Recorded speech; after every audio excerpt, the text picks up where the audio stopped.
Most small business owners don't fail because of a lack of passion. They fail because they're running blind. I'm Mark Andersen, and I help small business owners make data driven decisions using the information from their accounting records. My mission is simple. I want to make a dent in the small business failure rate by teaching you how to use your finances to make better decisions. Welcome to Business on the Run.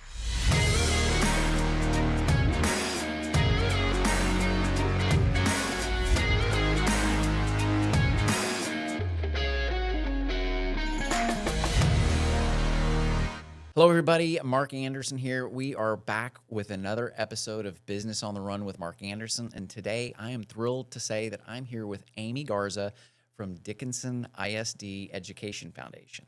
So, Amy, welcome to the show. I'm so glad that you were able to make it over here. Thank you. I'm excited to do this. I always like to ask, just to kind of start out, tell us a little bit about, I guess your situation is a little bit different compared to others that might come and sit in that seat where, they own a business, but you're the executive director for the Education Foundation for Dickinson, right? Yes. So tell us a little bit about the story of you taking that role. Well, I have been with the district now 11 years. I'm entering my 12th year with the district. I started off doing payroll, and then I moved into HR, and then I took on the role of the coordinator position with the foundation. I worked as the coordinator for probably 4 years, and then recently was promoted to the director position. It's been exciting. It's been a whirlwind, but Oh, I bet. it's been It a fun always ride. is when you take on those new roles, those new big roles, right? Yes. And naturally, I've got to ask, tell folks what the Education Foundation does for the kids in the school district there in Dickinson. The easiest way to explain it is I have the privilege of bringing partners and the community together with the students and the staff of Dickinson ISD. So we're able to fundraise through community partnerships and through different events that allows us to bring the funding to the district to help bridge the gap between what is and what can be for our students. The district funding doesn't always cover what we know our kids need or what they're capable of, so we try to step in and help with that funding.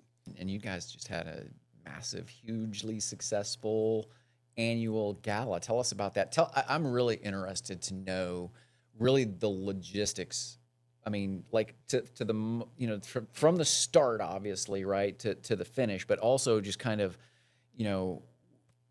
I went, Trish and I went, we just got to see the end product, right? So can you kind of take us from start to finish, but also tell us a little bit about what's happening behind the scenes to put on an event that big? Absolutely. So you got to think about it. It is a major event. It is our biggest fundraiser of the year. And it is like planning a wedding every year. We had this year about 518 guests. We had planned for 600, and we were able to turn some of our sponsors into more of underwriters. So they couldn't attend, but they still wanted to sponsor us. So we were able to do that. So it starts. You think about a year in advance. You start by pulling together our gala committee and our board. I could not do what I do without our board of directors. They truly are there for me every step of the way.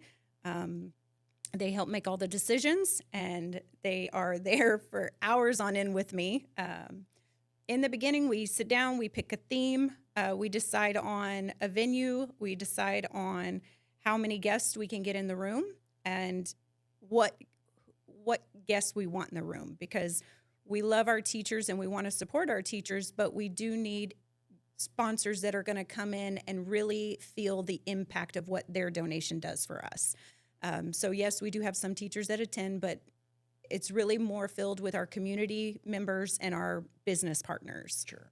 So it takes months and months of planning, from food to decor to ensuring that we have all of our guest lists and everybody input into our system so that we can make sure they get their tickets correct, and all the things for auction, silent auction, live auction, a paddle raise. There's so much on the back end that we have to align to put on the big production that you and Trish got to see at the end. Yeah, and the raffles too, right? Yes, yes. So tell us about some of the results. At the end of the night, we were able to raise $287,000 total impact. After expenses and taking away our in-kind donation amount, then we are able to net $172,000, which every penny of that will go back into supporting the students and teachers of Dickinson ISD. Yeah, it was also a big growth year over year for you too. It was. We grew about $32,000 this year versus last year in revenue. It's a huge impact, and a lot of people think, oh, it's just numbers, but once you see what that money pours into within our district, it's more than just dollars. Yeah. You know, these kids get to experience all of these exciting, innovative, thoughtful ways that they may not have had an opportunity before. And it really changes their trajectory and the thought of what school is to them for the day. You know, some of them like just get super excited to go to school because they're going to experience something new, or the teachers feel that, you know, by us investing in them, we truly believe in what they're doing, and we do. If it wasn't for them, where would our students be today? Right. And you've got different donors too. I mean, outside of the gala and all of that have like endowment funds with you guys, and that's invested. And that's a huge part. Y'all basically take the income from those investments and just plow that right back into the community in terms of resources too, right? Yes. So we take the funds from the endowment. Those funds go back into the students for scholarships to help them grow into their next journey. So whether that's a trade school or a 2-year college or a 4-year university, we're investing back in them so that they can continue to grow their pathway. Our goal is that every senior will leave with a plan. And whether that's a plan to go into the working world or to continue your education, they have a plan, and we're here to support them in that plan. And tell us a little bit about the various programs that you guys have. So the foundation provides foundation grants, and that is for any employee to apply for. So this year actually was our first year. We had a bus driver that applied for some safety gear, and it was awarded to her. So she was very excited. We were excited because it was a totally different department, not just a teacher. It was a transportation employee, and that they had that thought of, hey, I want to try this. I want to have that's unique. This safety gear for my kids, and they were able to get it. So we provide foundation grants, scholarships to our students, and then grants to our students as well. So we have a lot of our kids now that are part of our CTE program, and they have a lot of certifications and different materials. Just so everybody knows, what does CTE stand for? CTE is our career and technical education. Yeah. Those are I'm your sure career. a lot of the parents out there know, but yeah, that's your career pathways. Yeah. So your welding, your nursing, things like that. So these kids, they need equipment, or they need supplies, they need certifications, and of course, all of that costs money. So the foundation is able to take the funding that we've raised and pour it back into those programs so that these kids, that there's no brick walls that they're hitting. They're able to just keep going. We want to support them in every path they have and be able to keep guiding them, keep going, encouraging them, and this is our way of doing it. So what are some of the biggest challenges that the foundation deals with? I mean, of course, not everybody can give. Yeah. So financial barriers happen. Yeah. But it's not just about financially giving. We need volunteers. We need mentors. We want to connect those right people with our students so that the students feel confident in what they're doing. And by having, we'll say, somebody like you who is all about accounting and things like that, if you have a student that is doubting what they're doing with accounting, they can talk to you one-on-one, and you can ease their mind and say, no, look, I did it. You can do it too. Sure. So it's not just about funding. It's about mentorship. Mentorship, for sure. Cool. And what are some of the long-range plans that the foundation has in terms of growing and having a greater impact on the district? Well, as the district grows, we're growing. It is getting bigger, isn't it? It is getting bigger. It's exciting. I am a Dickinson alum, born and raised there, graduated My husband as well, brought my 2 kids over there too. So to see the difference in where it was when I was in school to where we are today is amazing. And as the district grows, we don't have a choice but to grow as well. Sure. So we will learn to pivot. We will learn to bring up new ideas and change the ways that we are doing things to help encourage and do all the things that we need to do to support the district and the students in it. Told us a lot about some of the numbers that were related to the gala. Do you also have numbers as it relates to like the impact that you like how many students are graduating to go and go to the College of the Mainland or go to a trade school or something like that? Do you guys have numbers like that? We do. I don't have them right off the top of my head, Okay. but the foundation serves the entire district. So we are serving 12,500 students, which is huge. Yeah. And we serve at every level. It's not just this campus or that campus. It's across the district. So our foundation grants are really focused on more district-wide initiatives so that kids at one elementary campus are still getting the same opportunities that another campus is getting. So that it's the leveling fields, are across the board for them. Amy, what is your favorite program in the district, in the Dickinson Education Foundation? I'd have to say our Gator Nation Cornerstone, and it's because it's an employee giving campaign. So it shows that our employees believe in the foundation and believe in everything that we're doing every day. Yeah. They financially give through their paycheck to support the foundation, to in turn support the district. Meaning the teachers and the administrators all are they have some skin in the game. Yes, Right? exactly. That's pretty cool. Absolutely. Cool. So, Amy, what do you guys and what do you and your family do for fun? We like to be outdoors, Yeah. just cooking, hanging out, sitting on the back porch, just enjoying each other's company. Yeah. I have my husband. I've been married to him for 21 years. We're both Dickinson graduates. And then we have two kids, my son Joseph and my daughter Marissa. They are both Dickinson graduates as well. They're both off working in the working world, doing wonderful things. So it's nice for the 4 of us and their little significant others as well. We all come together and just enjoy each other's time. It seems like there are a lot of people in the district, working in the district, that are alum. Is that accurate to That say? is very accurate. Yeah. very accurate. Trish is. Yes. But that seems to be a very common thread among a lot of the people that I've met in my time at going to galas and football games and Yes. stuff like that. So.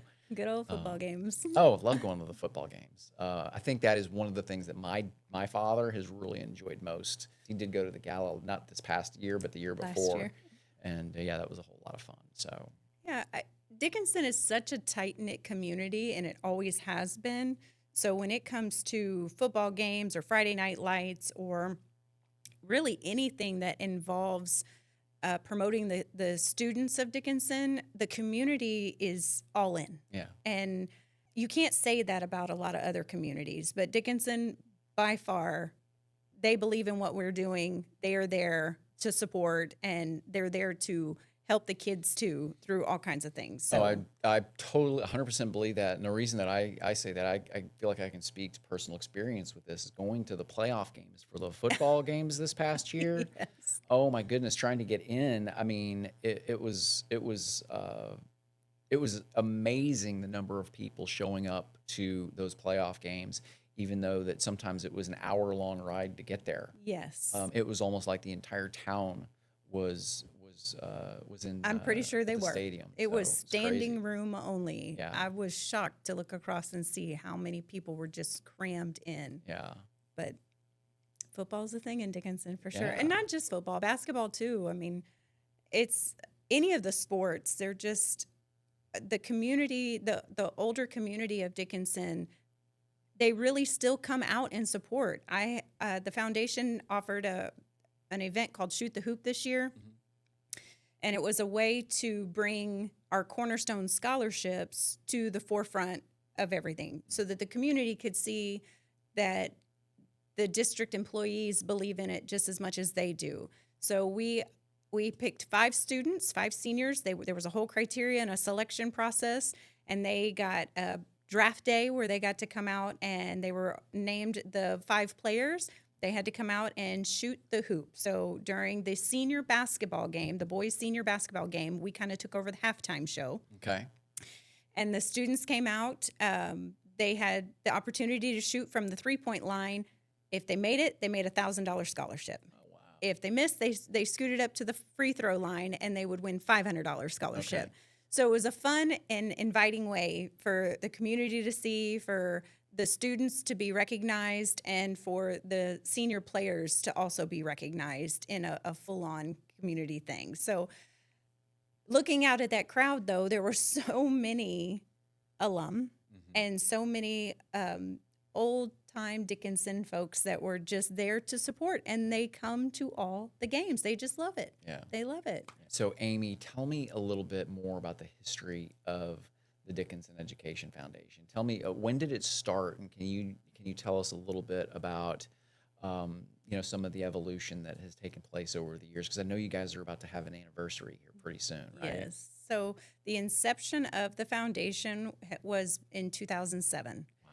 It was a idea brought to the table along with other surrounding Galveston County districts.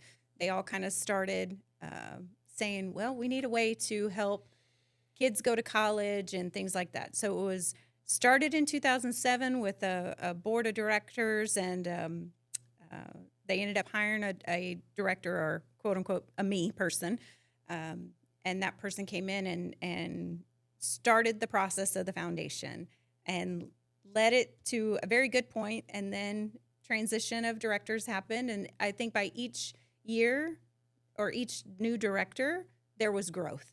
There was innovation. There was changes only to better the foundation. And hopefully when it's my time to go, we have the same. We can pass it on, and there'll be. I'm sure it will. But, I guess having gotten the opportunity to sit in on some of the finance committee meetings, and you correct me if I'm wrong on some of this, but I feel like there may have been a little bit of a shift in terms of the way that some of those scholarships would get divvied out, right? It used to be very college focused, if I'm not mistaken, and now it's a little bit more broad in terms of, okay, we'll help you go to trade school and do some of these other employment opportunities, if you will, prep you for other employment opportunities. Am I accurate in saying You that? are. Okay, You and are. then how did some of that come about? Well, I had the big idea of seeing from a different side of the students, where these scholarships, you would see the same students getting scholarships based on their academics and things like that, which is great. But there's other students that needed help as well, Sure. and wanted to be successful, and they just needed that person to believe in them and see that they wanted to do well, So I had some conversations with some of our other directors, and then some of our donors, just asking them, with the change of our students just in general, CTE, the career and technical education fields, coming in at such a high velocity, those students still needed certifications, or they would graduate with their certifications, but still needed, say, a year or two at a local community college. So it was, how can we help these kids too? So I had some conversations with some of our donors to say, what if we took some of your scholarship money and turned it into grant money, to where we can fund these certifications for these kids to help them right now? Because for Dickinson ISD, our kids are from pre-K to 12th grade, right? So that's our only time to help these kids. And the high school is really our last-ditch effort to really pour into them and say, okay, how can we help you move past the high school? And this was the way of doing it, to transition some of that funding from not just scholarships for these universities and these community colleges, but how can we help you go to a trade school and finalize your welding, or finalize your P-Tech, or whatever it may be, your nursing, whatever it may be, to get you into the working world? Because a lot of our students are already working because they're having to support families, not by their choice, but they're stepping up and they're still doing school and they're still working. So how can we ease some of that burden for them? So this was the way we were able to transition some of it from all scholarships to grants and scholarships. And on the donor side, it looks the same, but on the student side, it looks a little different because now you have more of a variety of students that you're being able to support. You're able to have a greater reach. Yes. Yeah, that's it's important that organizations are able to adapt like that because you know there's nothing wrong with those trades, becoming an electrician or a plumber or whatever. Do you know what the breadth of the CTE program is? I believe there's like 31 different options, from HVAC, nursing, all the different ones. I want to say it's 31. Wow, that's a lot of them. It's huge. And those are programs typically that are not going to need a scholarship or college necessarily, but they're going into a trade of some sort. Correct. So they're getting their certifications at the high school. So when they leave, they're going into the working world. Nice. Yeah. And the district is working on their CTE building because it has expanded so much, and the growth of the programming is just exceptional. And so having the CTE building is just going to allow those kids to really get those hands-on learning that they need, along with bringing in our partners so that they can get the real-world experience as well. All right. You've got things covered on the scholarship side. You've got things on the trade side. Does that cover everything then, or are there still are there any gaps still in that area? And I'm sure, because it sounds like you guys have probably figured out how to identify that, because y'all seem to be very liberal in terms of making those donations, right? But also cognizant of making sure that you're impacting as many children as possible, right? So how do you guys do that? Again, I'm sure through grants, but you're directing it to other programs outside of CTE as well, right? Absolutely. So I'm excited about this because Amy Smedelka, which is our director of our Gator Wellness Clinic, and Gator Wellness helps with a lot of our students with mental health, different things like that. So Amy and I partnered together. We had this, which Amy's an alum as well. We partnered together. We had this idea of our Gator Giving Closet. So our students, there are a lot of our students that don't necessarily have clothing or shoes or hygiene products and the things that they need for day-to-day living, So Amy and I decided, let's start a Gator Giving Closet. So I wrote a grant, and it got funded. And on Thursday, actually, I went and did a walkthrough, and we got to show it to our counselors. So it is full of clothes and shoes and hygiene products and all the things that our kids need. You get to go in there privately, and you can go and pick whatever you need, that kind of thing. It's all through the counselors. Like, it's not a free-for-all, but again, there's a certain level of discretion. Correct. And our ultimate goal is, how do we serve the whole child? And when I say the whole child, I mean the foundation can provide the funding for grants, the scholarships, the writing grants to get clothes, to get shoes, to get those kinds of things. Gator Wellness provides the mental health and the different necessities when it comes to things like that. And then we partner with a local food bank, our M.I. Lewis Food Bank, who helps provide food for our students. So between all of us in the district, we're providing education, we're providing food, we're providing clothing, we're providing just everything a child needs to succeed. And so having those partnerships makes it wonderful because we are serving the whole child, which is what our ultimate goal was. Whether we're providing books from our book bus, the foundation has a book bus, and we provide books so that students can build their own home library, or school supplies with our back to school bash in partner with Gator Wellness and with M.I. Lewis. We're providing them school supplies, backpacks, all the things that they need to just come to school with a positive attitude and want to be there. And M.I. Lewis is a local food bank in yes. the area. Yes. So. And they're a huge partner of ours. That's good. Amy, one last question before we start to wrap it up. How can our listeners and viewers make a donation to the Dickinson ISD Education Foundation? Absolutely. You can go to our Facebook, our Instagram, our website, or you can contact me directly, Amy Garza, 281-229-6089. or my email, agarza@dickinsonisd.org, and we are happy to help you with whatever you would like to provide us. And how about the volunteering? Would they still get in touch with you for all of that as well? Absolutely. All And right. we're open and welcoming anybody that would like to come in and help us. There's different events that we do that require volunteers serving on our board. We start you off on a committee, and then there's a process to move you up to the board where you're a decision maker. And then the next level is our executive board. I have a fabulous executive team. My board president is Kathy Rosacci. My VP of events is Carrie Minotti. My VP of development is Max Garcia. My VP of finance and governance is Travis Magliolo. And my VP of programs is Renee Brantley. That's my executive team, and they are there with me every step of the way. And then we, of course, have our all board. You got a strong team over there We do. in Dickinson. We do. All right. Love it. Love it. Love it. Okay. Well, Amy, it was really great to have you on the show today, and I appreciate you taking the time to come all the way over here to Pearland, Texas to talk to me all the way from Dickinson. About what, 45-minute drive Something to come like over, that. so I appreciate that investment in time. And anyway, we'll call it a wrap for today. Thank you guys for watching. My name is Mark Andersen, and you just got through finishing another episode of Business on the Run. Thank you guys for watching.